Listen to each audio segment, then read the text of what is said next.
עכשיו שמוחמד א-שרה מתקרב עם הכוחות שלו לעיר עראקה, החלטתי לעשות לכם איזה תזכיר על העיר הזאת, שתלמדו מה ההיסטוריה וכמה היא משמעותית וכמה היא כרוכה בהיסטוריה שלנו ושל העולם כולו.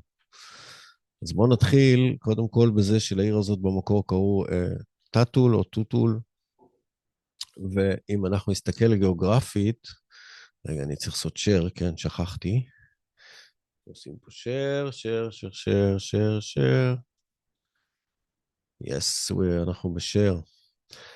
גיאוגרפית, אם אנחנו נסתכל על המזרח התיכון, אז יש לנו את הנהר הגדול, נהר הפרת, שזורם מהאזור של מרכז טורקיה, אפשר להגיד, עד לדרום עיראק. ובעת העתיקה, פה בדרום עיראק, שוכנת לה איזושהי ממלכה שנקראת שומר, לימים אכד, שם נכתבים הסיפורים של גילגמש. וגילגמש הזה, הוא מתעניין בלבנון. אגב, השם לבנון זה אחד השמות הכי עתיקים בהיסטוריה. ובלבנון יש עצי ארזים. כדי להביא את הארזים האלה לאזור שלו, הוא צריך נחל.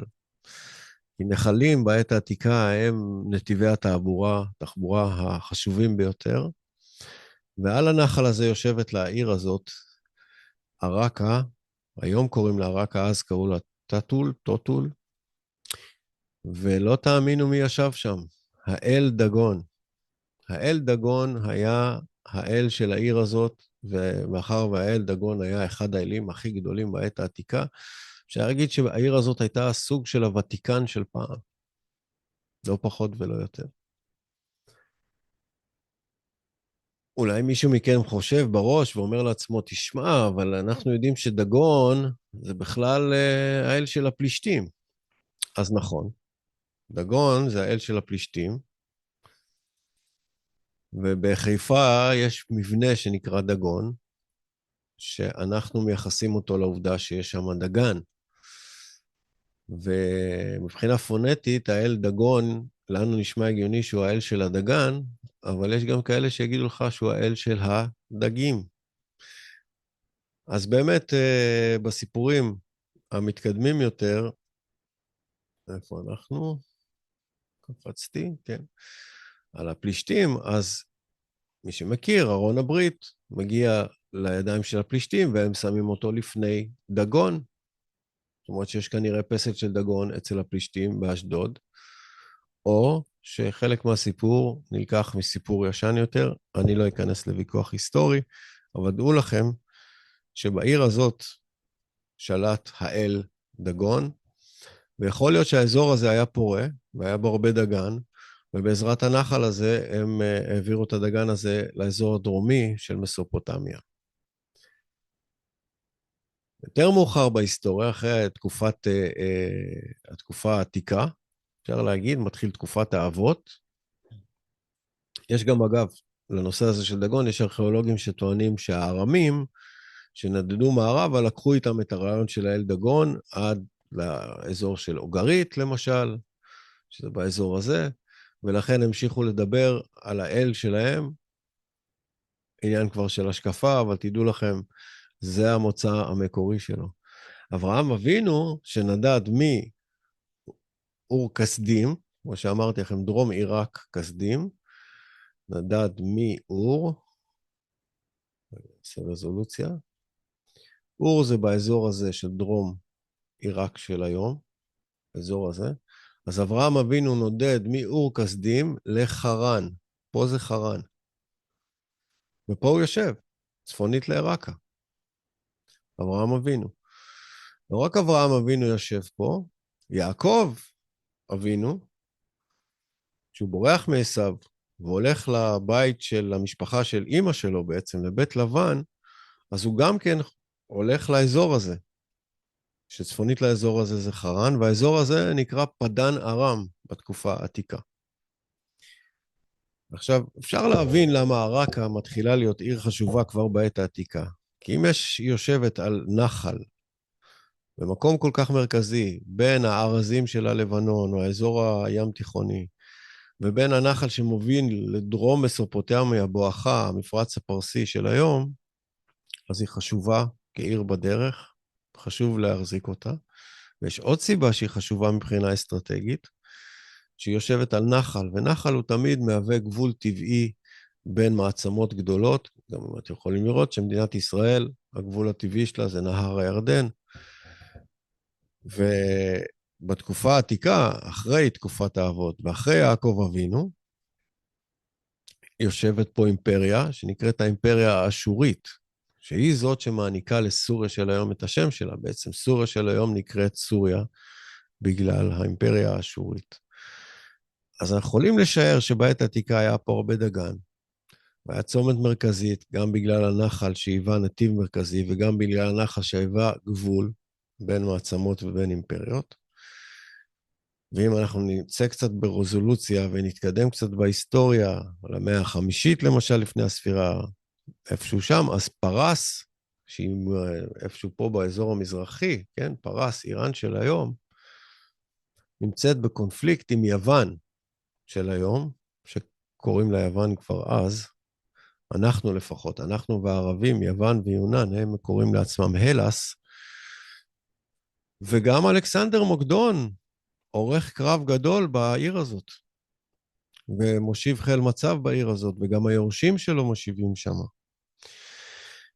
אבל אנחנו ממשיכים בהיסטוריה ועולה האסלאם. ואחד מנקודות המפתח באסלאם קורה בעיר הזאת. הקרב הגדול, קרב סיפין נדמה לי, מקווה שאני לא טועה, תקנו אותי מי שאוהב לתקן, בין קבוצה אחת שנאמנה איך קוראים לו לבחור? שאני לא אטעה, כן? עלי, איפה אתה? מרגיש כאילו לא הכנתי את עצמי. אנחנו מדברים על 657 לספירה הנוצרית, כשעלי אבן אבו טלב, שהוא נחשב החליף הרביעי, ומי שהשיעים רואים אותו כיורש החוקי, הלגיטימי של מוחמד, והוא נלחם עם בני מועאוויה, וזה אפשר להגיד קרב על הירושה של הסמכות של מוחמד בתוך האסלאם, וזה קרב שנמשך הרבה ימים, והוא כולל הרבה דברים מעניינים, אבל הוא כולל את הפיצול הגדול ביותר באסלאם, למה שאנחנו קוראים היום השיעה והסונה. ובגלל זה גם יש שם מקדשים שמאוד חשובים לשיעה.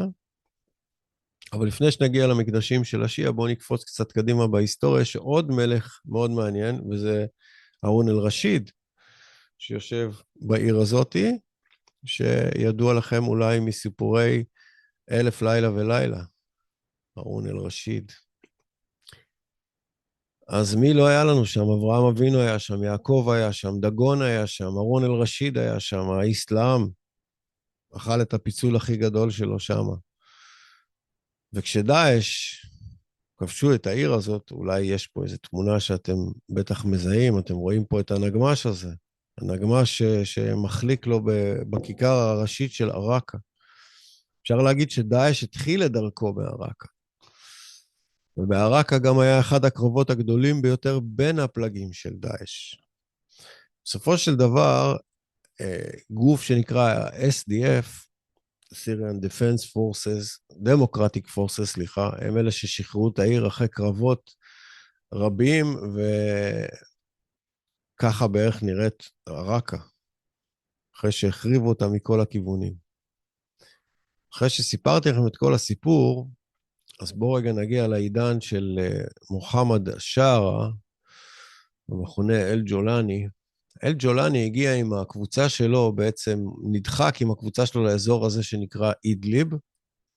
מכאן הוא צבר כוחות, ושנה שעברה, לפני שנה וחודשיים, הוא יצא עם הכוחות שלו לחלב. כבש את חלב, שם התחילה ההישברות של הצבא של אסד, משם הוא גלש דרך הכבישים הראשיים, דרך חמה, דרך חומס, וכבש את דמשק. ובעצם הוא שלט באזור המערבי של סוריה, ועכשיו הוא עולה לחלב, היו שם כמה התעללויות לא נעימות, והעולם די התעלם מהזוועות שקורות שם, ואז הוא עלה על כביש, בואו נתקרב קצת ברזולוציה, הוא עלה על כביש שנע מזרחה. אבל הכביש הזה נקטע על ידי אגם שנקרא אגם אל-אסד, שהוא בעצם לקחו את הפרת, ואני מקווה שאני לא טועה בין הפרת והחידקל, אבל איתכם הסליחה. אמרתי לכם, נחל לפעמים הוא גבול, אז הוא לא יכול לעבור את הנחל הזה עם הכוחות שלו, הוא צריך ללכת דרומית לאגם הזה, ואז הוא מגיע לאזור של ערקה, ששם יש מעברים, ומי ששולט על המעברים בעצם שולט על המעבר מדרום פה, לצפון פה, רגע, אל תברח לי, כי פה זה הגבול עם טורקיה. עכשיו, הכורדים, יש כורדים בחלב, היו כורדים, עכשיו, קרקסו להם את הצורה בצורה אכזרית, והעולם כמובן כרגיל התעלם ולא צילם ולא שידר ולא התייחס, אבל זה היה ברור שהכוונות שלו יחד עם הטורקי זה להשתלט על כל האזור הזה שהוא בשליטת הכורדים. בעצם כל האזור, אם יעבור את הנחל הגדול הזה באזור ערקה, נפתחת לו הדרך, ובגלל זה התנועה שלו לכיוון ערקה כל כך חשובה. ולא רק שהיא חשובה, הכורדים נמצאים פה באיזושהי מובלעת גדולה, בעצם תוחם אותם אגם אל-אסד, תוחם אותם הגבול הטורקי, פה חרן, אגב, ההיסטורית שלנו, ופה יש איזה אזור מת מבחינה מדברית, ובאזור הצפון-מזרחי של סוריה יש עוד ריכוז גדול של כורדים, ששם הם גם יותר חמושים, גם יותר חזקים. ואם הוא ייכנס פה באמצע ויכבוש את ערקה, אז הוא יסגור את כל המובלעת הזאת בין הצבא שלו, בין הצבא הטורקי שנמצא בצפון, ובין הנחל שנמצא ממערב. ויכול להיות שלשם זה הולך. אז מקווה שעשיתי לכם סקירה מעניינת על העיר הזאת, וכמה שהיא מעניינת וכמה שהיא חשובה, וכמה שהיא נכבשה, וכמה שהרבה דברים קרו ועברו בה. זהו, מקווה שנהנתם, בוקר טוב.